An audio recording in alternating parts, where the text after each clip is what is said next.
Hey guys, so this video is going to be prepping your front door speaker. Now, whatever speaker you get, it's not going to exactly fit your Toyota.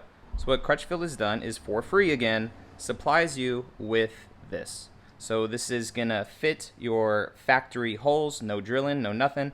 All you have to do is attach the speaker to this.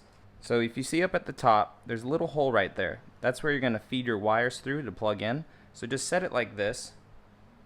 Everything's provided, so take the screws, go ahead and send it on through. You're going to take this little guy. So the easiest way to do it is just screw it through a little bit. You can see my screw right there is kind of out. Kind of push it away from the siding of this. Take this little provided thing right here. It's kind of going to act as a lock washer. Go ahead and set it onto it like so, and then just kind of hold the speaker with the mount. Just keep feeding it through.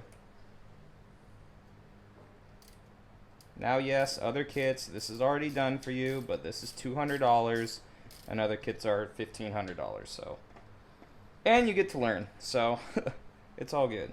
As you can see, what that's doing is it's basically holding it as a placeholder for the speaker. So I'm going to go ahead and just install it all the way.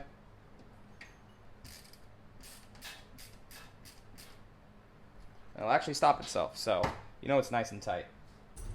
Okay, so once you have it fully installed, as you can see, it's very solid in there. Those are the tabs that I was talking about. What you're gonna do is take the supplied harness. This is what plugs into your factory system. Now, for this particular 6x9 by Rockford Fosgate, the leads right here are a lot bigger. So Crutchfield supplied me with extra leads back here, as you guys can see, so I just crimped these on. What it normally looks like is like this. So this fits the back speakers and the hatch, but if you get bigger speakers, like these for the front, you may have to do this. But what you're gonna do is just feed them in through here. That way it's nice and snug, and then you're just gonna set these in there. There.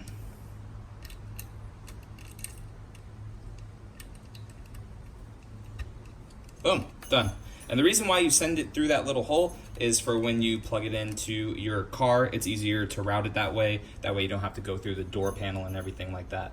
So that's how you guys mount up your front speakers. Again, it doesn't have to be these speakers, but it should be the exact same concept for all aftermarket 6x9s. You may have to recrimp if your speaker is bigger like mine, but you may not have to. So if this video was helpful for you guys, go ahead and give it a thumbs up, and I will catch you all in the next one. All right, see you later.